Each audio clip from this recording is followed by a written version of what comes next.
Welcome to my YouTube channel. आप सभी का मेरे यूट्यूब चैनल पे स्वागत है। आज हम लोग कक्षा 10 के निर्देशांक ज्यामिति कोऑर्डिनेट ज्योमेट्री के विषय में आप लोगों को थोड़ा सा बताएंगे। बाकी जो बेसिक नॉलेज है आप लोगों ने क्लास 9 से सीखा होगा कैसे क्या होता है। आगे बढ़ने से पहले मेरा चैनल जरूर सब्सक्राइब करें, लाइक्स एंड सब्सक्राइब करें, ठीक है। तो मैं ये बात करता हूँ, ये आपकी एक वर्टिकल लाइन है, ये आपकी एक हॉरिजॉन्टल लाइन है। जहां पर वर्टिकल और हॉरिजॉन्टल लाइंस एक दूसरे को कट करती हैं वो बिंदु हमारा मूल बिंदु कहलाता है। इसको बोलते हैं ओरिजिन, जिसके कोऑर्डिनेट होते हैं 0,0। ये हमारा पॉइंट है, इसको हम लोग ओ भी बोलते हैं। ओ मींस ओरिजिन, मूल बिंदु। जैसे और ये हमारा जो है ये एक्स एक्सिस है, एक्स अक्ष है, और ये हमारा वाई अक्ष है। जो हॉरिजॉन्टल लाइन है वो एक्स अक्ष होती है, जो वर्टिकल लाइन है इसको हम लोग वाई अक्ष बोलते हैं। ओरिजिन के दाईं ओर जैसे ही बढ़ते हैं सारे हमारे बिंदु पॉजिटिव होते चले जाते हैं एक्स अक्ष पर, और एक्स अक्ष पर अगर हम लोग बाईं ओर चलते हैं तो हमारे सारे पॉइंट्स नेगेटिव होते चले जाते हैं। इसी तरीके से वाई अक्ष पर ओरिजिन से जब ऊपर की ओर बढ़ते हैं तो पॉइंट हमारे सारे पॉजिटिव होते चले जाते हैं, और जैसे ही नीचे की ओर बढ़ते हैं वाई अक्ष पर वैसे हमारे सारे पॉइंट्स नेगेटिव होते चले जाते हैं। ये हमारा प्रथम चतुर्थांश है जिसके निर्देशांक जिसमें होते हैं प्लस कॉमा प्लस। ये हमारा द्वितीय चतुर्थांश है जिसमें होते हैं माइनस कॉमा प्लस। ये है तृतीय चतुर्थांश जिसके निर्देशांक होते हैं माइनस कॉमा माइनस। और ये लास्ट हमारा चतुर्थ चतुर्थांश जिसके निर्देशांक होते हैं प्लस कॉमा माइनस। अगर हम आपसे कहें कि हमें बिंदु 3,4 या 4,3 कोई भी एक बिंदु आप करके देखें, अगर हम 4,3 की बात करेंगे तो 4,3 दोनों प्लस हैं, तो इसका मतलब इट मींस ये आपका प्रथम चतुर्थांश में जाएगा। तो 1 2 3 4 और 3 वाई अक्ष पर, तो 1 2 3 ये बिंदु हमारा आ गया 4,3।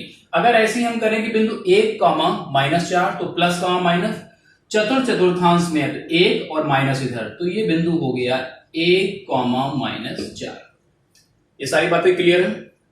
अगर हम आपसे कहें कि बिंदु ये आपका ए हो गया, ये बिंदु बी हो गया, बिंदु ए कामा बी अर्थात दो बिंदुओं के बीच की दूरी का या बीच की दूरी निकालिए, तो हमारे पास सूत्र होता है दो बिंदुओं के बीच की दूरी का सूत्र d बराबर √x1 - x2 का whole square plus y1 - y2 का होल स्क्वायर। ये बिंदु हमारा हो जाएगा x1 y1, ये बिंदु हमारा हो जाएगा x2 y2। इसको आप लोग निकाल लेंगे, बहुत ही आसान है।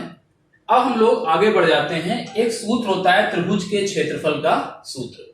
त्रिभुज के क्षेत्रफल का सूत्र होता है 1/2 x1 ब्रैकेट में y2 - y3 plus x2 bracket में y3 - y1 plus x3 bracket में y1 - y2। इस सूत्र पर आधारित मैं आपको एक प्रश्न बताऊंगा, थोड़ा सा ध्यान से समझिएगा। उस त्रिभुज का क्षेत्रफल ज्ञात कीजिए जिसके शीर्षों के निर्देशांक 2,1 3,4 तथा 4,2 है।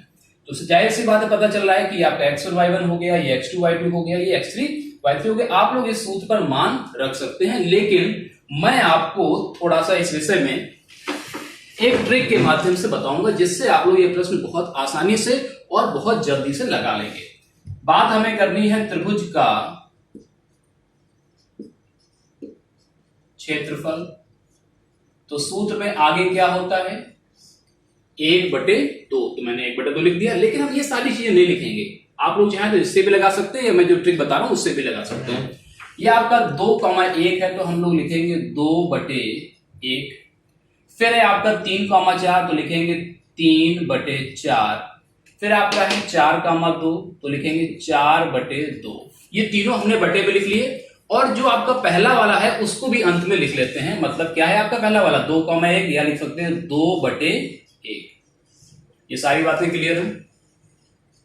1/2 ये ऐसे जैसे आप लोग वज्र गुणन विधि से करते रहे इस तरह से मैं इसको बना लेता हूं, ठीक है। अब क्या करना है हमें, 4 का गुणा 2 में 4 दूनी 8 प्लस 2 का गुणा 3 में 2 तिहाई 6 प्लस 1 का 4 में 4 एकम 4 माइनस।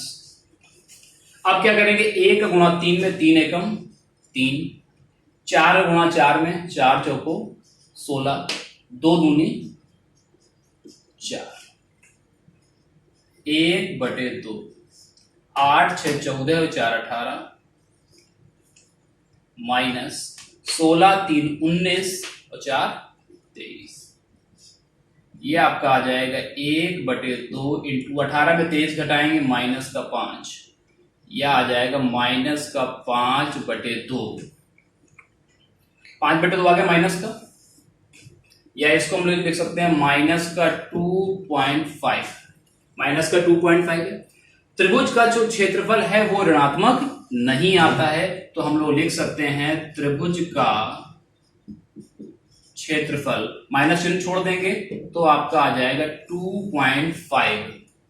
क्लियर है? वर्ग मात्रक भी लिख सकते हैं। ये आपका आ गया त्रिभुज का क्षेत्रफल। आप चाहें इस तरीके से निकालें, ये मैंने आपको एक छोटी सी ट्रिक बताई है, इससे भी लगाएंगे तो भी आपका आंसर इतना ही आएगा। क्लियर है? इसी में कंडीशन ये आती है कि त्रिभुज के संरेख होने का प्रतिबंध ज्ञात कीजिए। तो आपको कुछ नहीं करना है, त्रिभुज का जो क्षेत्रफल है वो 0 के बराबर कर देना है, सूत्र लिखा हुआ है और बराबर 0 के कर दिया है। तो चाहे इस तरीके से लगाएं, चाहे इस पर आप मान रखें। ठीक है, आज का ये आपका टॉपिक कंप्लीट हो गया है, इस पर बेस्ड आप क्वेश्चन लगा सकते हैं।